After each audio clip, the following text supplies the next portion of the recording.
مومن مسلم کے لیے اتنی ہی کافی ہے کہ اس کو پتہ چل جائے کہ یہ میرے پیغمبر کو پسندیدہ ہے، وہ پسندیدہ کام کرنے ہیں۔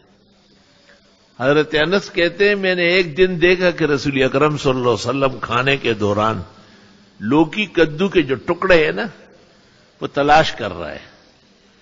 کوئی بوٹیاں تلاش کرے تو اچھا نہیں لگتا، کوئی ران ڈھونڈے مرغی کے تو کہتا ہے تیرے لیے جنید بنا ہوا ہے، لیکن اگر کوئی اس طرح چیزیں ٹکڑے اٹھائے لوکی کے تو اچھا لگتا ہے۔ حضرت انس کہتے فما زلت احبہ، اب میں پسند کرتا ہوں یہاں تک کہ انس کے گھر میں الی الوفات سوائے لوکی کے کوئی چیز نہیں بنی۔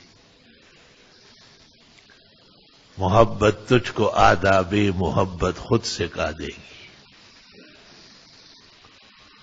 وہ ایک صحابی اپنے بیٹے سمیت پیغمبر کی خدمت اقدس میں آیا، معاویہ ابن قرہ ابن ایاس، اتفاق سے رسول اکرم صلی اللہ علیہ وسلم کے قمیص کے جو تکمے تھے وہ کھلے تھے۔ وہ معاویہ ابن قرہ ابن ایاس اور ان کا بیٹا سردی ہو یا گرمی کبھی بھی قمیص کے تک میں نہیں لگاتے تھے، گریبان کھلا ہوتا تھا۔ شیخ الحدیث مولانا زکریا محدث سہارنپوری ثم مہاجر المدنی والمتوفى بہا، وہ شرح شمائل میں لکھتے ہیں ان بزرگوں کے کمال عشق کی وجہ سے آج بھی یہ سنت زندہ ہے۔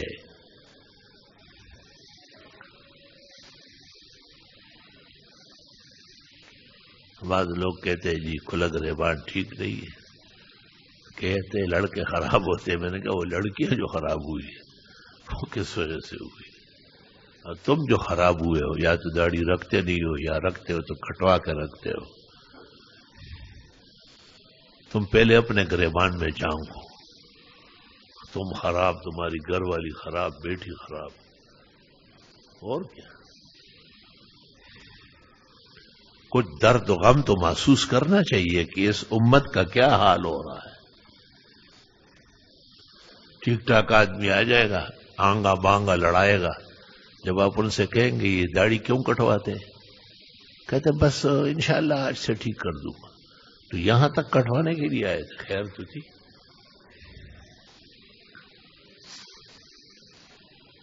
بعض لوگ کہتے ہیں کہ داڑھی مونڈنے میں اور کاٹنے میں کوئی فرق ہے۔ فرق تو ہے، ایک آدمی جو ہے نا وہ پڑوسن کے ساتھ زنا کرتا ہے، دوسرا بہن کے ساتھ کرتا ہے، دونوں میں فرق ہے یا نہیں؟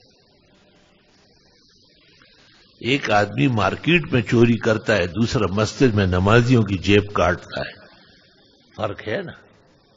نوعیت معصیت میں فرق ہو جاتا ہے۔ اس لیے داڑیاں مونڈنے والے داڑیاں رکھ لے اور جلدی کرے، ایسا مر گئے تو شفاعت سے محروم ہوں گے۔ شفاعت کے لیے کوئی تم نے پیسے بھرے ہیں کیا؟ شفاعت کا ساز و سامان کیا ہے؟ اتباع سنت، سنت کا اتباع۔ حیرت ہے کہ ان لوگوں کو نہ نشانی نظر آتی ہے، نہ ان کو کوئی خیال آتا ہے۔